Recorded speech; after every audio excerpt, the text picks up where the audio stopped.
L'info éco avec Capital.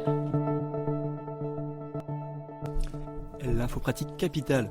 Le traditionnel décret d'encadrement des loyers vient de nouveau d'être prorogé d'un an jusqu'au 31 juillet 2020. Sauf que cette fois, une nouveauté entre en vigueur. À compter du 1er janvier prochain, les dérogations accordées à certains propriétaires ne seront plus ouvertes aux logements ne respectant pas un certain seuil de consommation énergétique. Cette dérogation doit permettre aux propriétaires d'augmenter leur loyer au-delà de l'évolution de l'indice de référence des loyers. En d'autres termes, si votre logement consomme trop, vous ne pourrez plus augmenter le loyer à compter du 1er janvier prochain. Les détails sur capital.fr. Le coup de gueule du jour est poussé par des clients de SFR. Des détenteurs d'iPhone défectueux achetés en boutique SFR auraient vu leur demande de réparation rejetée par SBE, le sous-traitant de l'opérateur. Pourtant, la garantie de conformité oblige le vendeur à remplacer gratuitement le mobile. Selon l'avocat des plaignants contacté par Capital.fr, l'entreprise SBE refuse tout simplement de procéder à la réparation.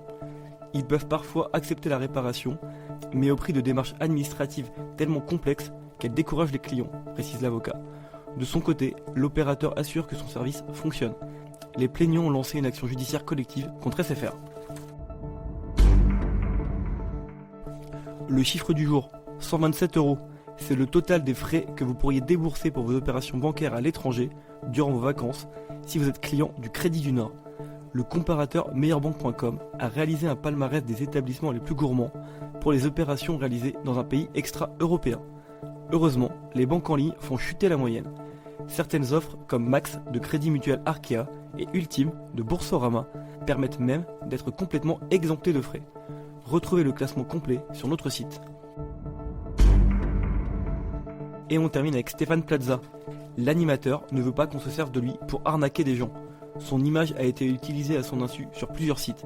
Sur l'un d'entre eux, Stéphane Plaza apparaît sur une page qui explique que l'achat d'un bien immobilier permettrait de faire grimper son pouvoir d'achat de 30 à 40%. Cela serait possible grâce à une défiscalisation dans le cadre de la loi Pinel. Un simulateur est proposé sur le site pour permettre de calculer cette réduction d'impôt en 2 minutes.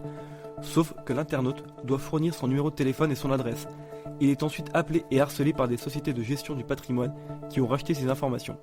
L'avocat de Stéphane Plaza assure que plusieurs autres sites ont utilisé son image pour des arnaques. C'était l'info éco avec Capital.